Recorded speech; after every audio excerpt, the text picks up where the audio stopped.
दिगंगनाओं के द्वारा खींच खांच कर शब्द जो है ऐसे उपयोग में लाया गया। कहने का तात्पर्य ये है कि किसी तरह से जो है उस दिशा रूपी स्त्रियों के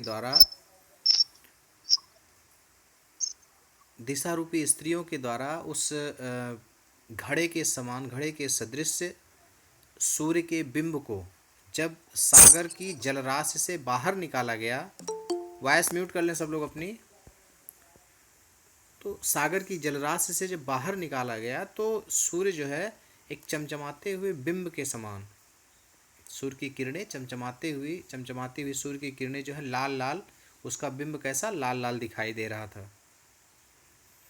अब एक उत्सुकता, एक कल्पना कह लीजिए महावीर प्रसाद द्विवेदी के मन में। उन्होंने कहा अच्छा बताइए तो सही कि यह इस तरह क्यों है। मैं सूर्य जो है जब उसे बाहर निकाला गया, सागर की जो है सलिल राशि, सलिल माने जल होता है, तो जल की राशि से, सागर की जल राशि से जब उसे बाहर निकाला गया, ऊपर लाया गया, मतलब कहने का मतलब जैसे जैसे जो है सूर्य बाहर सूर्य ऊपर की तरफ आ रहा है, वैसे वैसे वो लालिमा युक्त क्यों हो गया, उसका बिंब लाल क्यों हो गया। देखिए जब सूर्य हमें क्षितिज के ऊपर जब आता है तभी हम सूर्य को देख पाते हैं, है ना।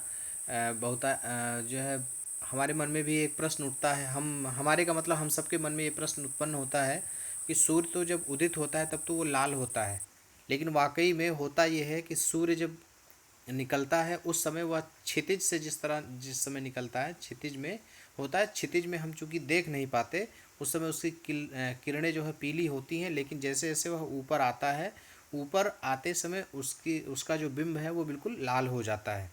तो हमें जो है सूर्य दिखाई कैसे देता है, हमें सूर्य प्रारंभ में लाल ही दिखाई देता है ना। तो अब यहाँ इस समय सूर्य के का बिंब कैसा है, सूर्य की किरणें बिल्कुल कोमल, सूर्य का बिंब लाल। तो ऐसा क्यों है, लेखक पूछता है कि बताइए ऐसा क्यों है। लेखक उसका सलूशन भी देता है, बोलता है कि मुझे तो ऐसा प्रतीत हो रहा है, मुझे ऐसा लग रहा है कि जैसे जो है सारी रात ये पयोनिधि के भीतर, पयोनिधि माने सागर, सागर के पानी के भीतर ये पूरी रात रहा, और सागर के भीतर जो बड़वाग्नि है, जो जल के भीतर जो एक विशेष प्रकार की आग होती है, उस बड़वाग्नि में मुझे लगता है कि उस बड़वाग्नि में ये खूब तपा होगा, खूब दहा होगा, और खूब दहने के कारण, खूब तपने के कारण ही ये कैसा हो गया है, लाल हो गया है। मतलब क्या, पूरी रात जो है ये आग में ही जला होगा। बड़वाग्नि जो सागर के भीतर जो आग पाई जाती है, उस आग में वो पूरी रात जला होगा, और उसके पूरी रात जलने के कारण ही ये इस प्रकार से ऐसा दिखाई दे रहा है ना। तो बड़वाग्नि ने इसे खूब तपाकर दहकाया होगा, तभी तो खैर के जले हुए कुंदे के अंगार के सदृश, तभी तो जो है, जो खैर एक प्रकार की लकड़ी है जो जलती है तो बिल्कुल एकदम अंगार के समान हो जाती है। तो वही जो है कहने का तात्पर्य कि तभी तो ये जो है कुंदे के अंगार के सदृश, खैर की लकड़ी का जो कुंदा जो होता है उसके जले हुए अंगार के सदृश ही ये इतना शुभ्र, इतना जो है लाल दिखाई दे रहा है।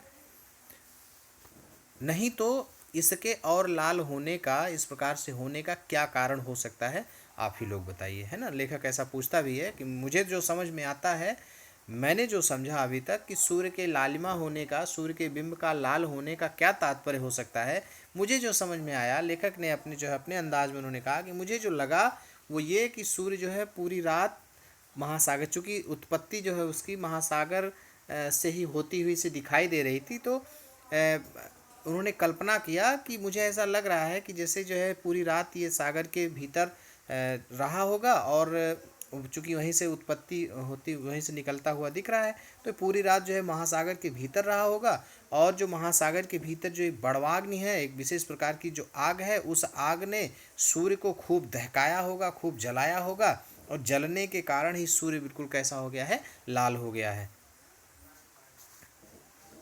बाकी आपके अगर कुछ समझ में आए तो आप उसको बता सकते हैं कि सूर्य के लाल होने का क्या कारण है।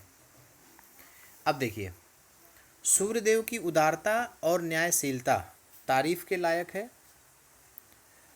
तरफदारी तो उसे छू तक नहीं गई, पक्षपात हेलो। हाँ दीपक। हेलो सर, बोलिए। ये वाला पैराग्राफ एक बार फिर से बता दीजिए। मैसेज नीचे से 2 लाइन बस। मैसेज कर देना चाहिए बेटा। वॉइस म्यूट करिए, हम बता रहे हैं।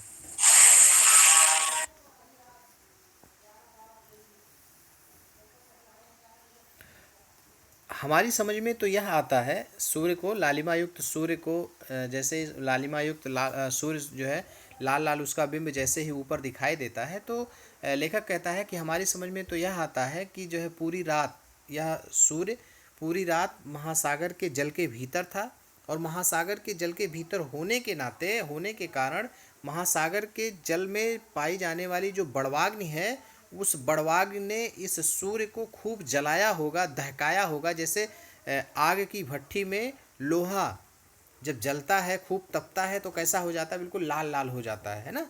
लोहा ही है लेकिन बिल्कुल एकदम लाल अंगार के समान हो जाता है। कोयला देखिए, कोयला जब आग बनता है, तपता है, आग बनता है, तो बिल्कुल लाल लाल अंगारे के समान दिखता है। तो वही जो है, वह उस जो बड़वाग्नि है सागर के भीतर, उस सागर के भीतर बड़वाग्नि में यह सूर्य खूब जला होगा, तपा होगा। इसी कारण जो है इसका बिंब इस समय कैसा दिखाई दे रहा है, लाल दिखाई दे रहा है ना। ये लेखक की अपनी कल्पना है। नहीं तो आप ही बताइए, वो पूछता है कि नहीं तो आप ही बताइए कि इसके और अंगार होने का, अंगार वर्ण होने का क्या कारण हो सकता है, इसके और लाल होने का, इसके और जो है लालिमा युक्त होने का और क्या कारण हो सकता है। खैर के जले हुए कुंदे के अंगार के सदृश। खैर एक प्रकार की लकड़ी है ना, जो जलती है तो बिल्कुल एकदम अंगारे के समान हो जाती है, लाल लाल हो जाती है। तो उसी के सदृश, जैसे उसका कुंदा, कुंदा माने टुकड़ा है ना, उसका टुकड़ा, जो खैर की लकड़ी का टुकड़ा अगर जल जाए तो जलता हुआ जो जिस प्रकार से बिल्कुल लाल लाल दिखाई देता है, तो उसी के सदृश जो है ये सूर्य जो इस समय दिखाई दे रहा है, वो उसके इतना लालिमा युक्त होने का और क्या कारण हो सकता है। अब देखिए, सूर्यदेव की उदारता,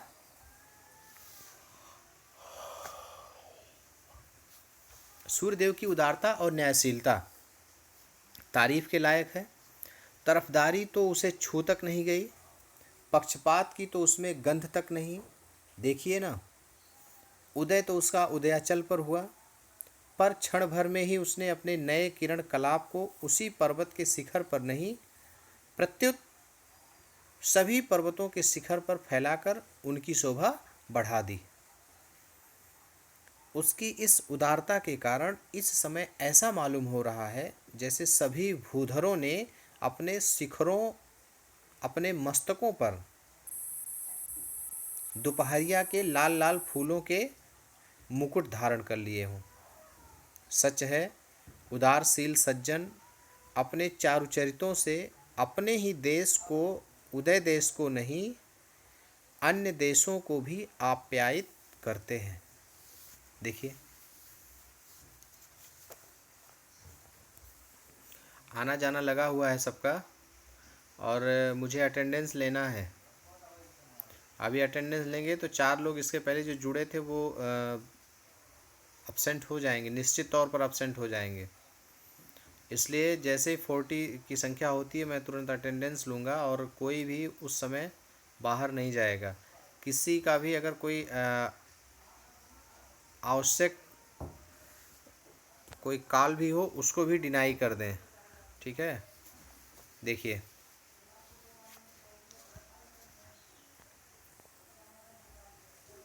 सूर्यदेव की उदारता और न्यायशीलता तारीफ के लायक है। देखिए, प्रशंसा करते हुए, महाराज सूर्य की प्रशंसा करते हुए कहा गया कि महाराज सूर्य जो हैं उनकी उदारता और न्यायशीलता, मतलब वो कितने उदार हैं, उदार स्वभाव के हैं, और कितने न्यायप्रिय हैं। उनकी न्यायप्रियता, उनकी उदारता दोनों ही तारीफ़ के लायक है, काबिले तारीफ़ है। ऐसा इसलिए कहा गया क्योंकि वो सबके साथ एक जैसा व्यवहार करते हैं। तो ये हो गई न्यायप्रियता।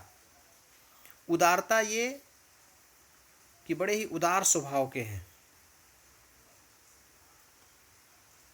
छोटे बड़े का कोई भेदभाव नहीं करते, ऊंच नीच का कोई भेदभाव नहीं करते, अपने प्रकाश को, अपनी ऊष्मा को सब तक पहुंचाते हैं।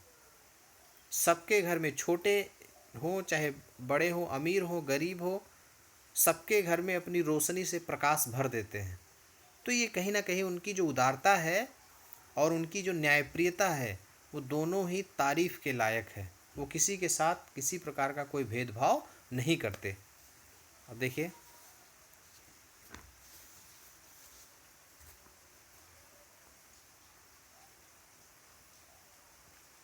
उदय तो उनका तरफदारी तो उन्हें छू तक नहीं गई। तरफदारी की बात इसलिए उन्होंने की कि जो है तरफदारी जैसे होता क्या है कि व्यक्ति जहाँ जन्म लेता है, जहाँ पला बढ़ा होता है, तो उसका जो उससे लगाव होता है, उस जगह से लगाव होता है, उस परिवार से लगाव होता है, और वो उसी परिवार के लिए उसी उन्हीं के लिए वो कार्य करता है। एक एक अपनेपन के भाव के साथ कार्य करता है। लेकिन महाराज सूर्य में इस प्रकार की कोई भी उदारता, इस प्रकार की कोई भी तरफदारी नहीं है। तरफदारी तो उनके पास जरा भी नहीं है। लेखक कहता है कि उदय तो उनका उदयाचल पर्वत पर हुआ। उदय कहाँ हुआ? उदयाचल पर्वत पर हुआ। पर क्षण भर में ही उसने अपने नए किरण कलाप को उसी पर्वत के शिखर पर नहीं, प्रत्युत सभी पर्वतों के शिखरों पर फैलाकर उनकी शोभा बढ़ा दी।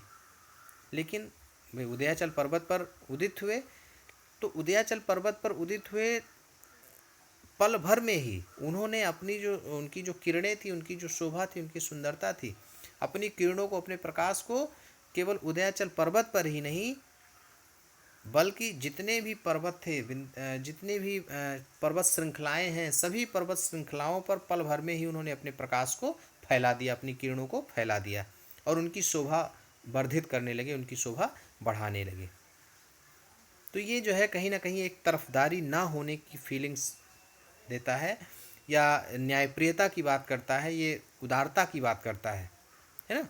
देखिए कि जो है प्रत्युत प्रत्युत माने बल्कि सभी पर्वतों के शिखरों पर फैला करके उनकी शोभा बढ़ा दी। प्रातः काल में देखिए, जब पर्वत शिखर, पर्वत चोटियाँ, ऊंची ऊंची पर्वत चोटियाँ जो कि बर्फ़ से आच्छादित रहती हैं, सफ़ेद सफ़ेद हिमाच्छादित चोटियाँ, और उन सफ़ेद हिमाच्छादित चोटियों पर जब वो जो है सूर्य की लालिमायुक्त किरणें जब उस पर पड़ती हैं, तो किस प्रकार से उन पर्वत शिखरों की शोभा, उनकी सुंदरता में बिल्कुल चार चांद लग जाते हैं। सुंदरता उनकी फूट सी पड़ती है, कुछ इस प्रकार का दृश्य। तो उनकी सुंदरता को बढ़ाने का कार्य जो महाराज सूर्य ने किया कि उदित तो वो उदयाचल पर्वत पर हुए। उदयाचल पर्वत पर उदित होकर के उन्होंने जिस प्रकार से जो है अपने प्रकाश से सभी पर्वत शिखरों को पल भर में ही प्रकाशित कर दिया, उनकी शोभा, उनकी सुंदरता को बढ़ा दिया।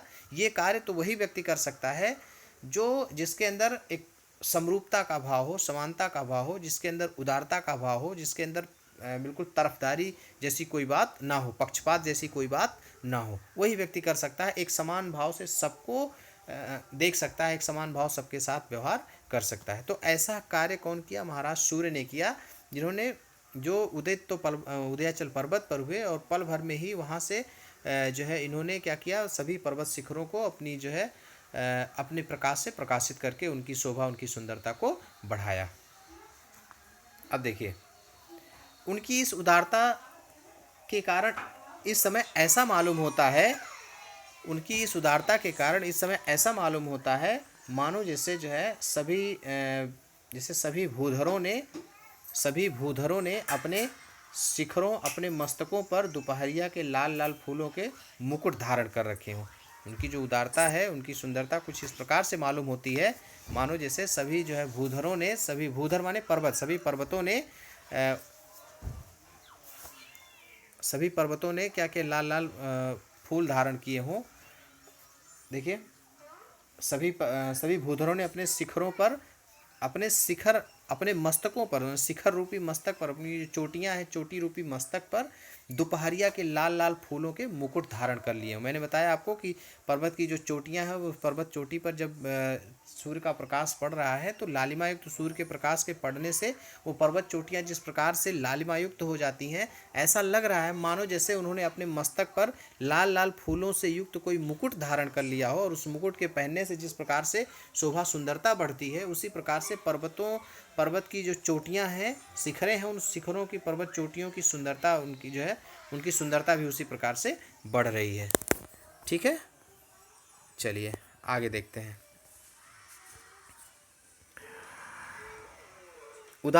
सच है उदारशील सज्जन, सच है उदारशील सज्जन अपने चारु चरित्रों से अपने ही उदय देश को नहीं अन्य देशों को भी आप्यायित करते हैं।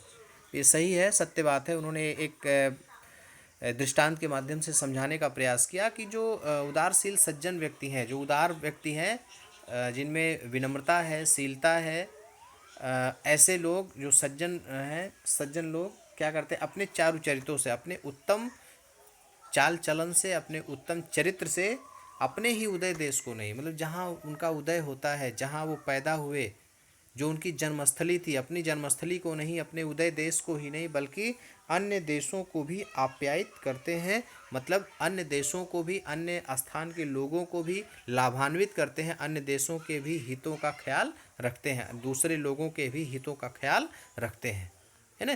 कहने का तात्पर्य है कि जो अच्छे स्वभाव के व्यक्ति हैं, जिनकी भाषा, जिनकी बोली, जिनमें विनम्रता है, जिनमें जो है आदर्श चरित्र जिनमें झलकता है, ऐसे लोग, ऐसे सज्जन व्यक्ति जहाँ वो पैदा होते हैं, जहाँ जन्म लेते हैं, अपने जो उनके सगे संबंधी होते हैं, जो उनके अपने हितैषी होते हैं, उनको तो उनका तो विकास वो करते ही करते हैं, उनके भले की बात तो वो सोचते ही सोचते हैं। उसके साथ ही साथ जो है वो अन्य देशों को भी, मतलब जहाँ दूसरे लोगों को भी वो उसी प्रकार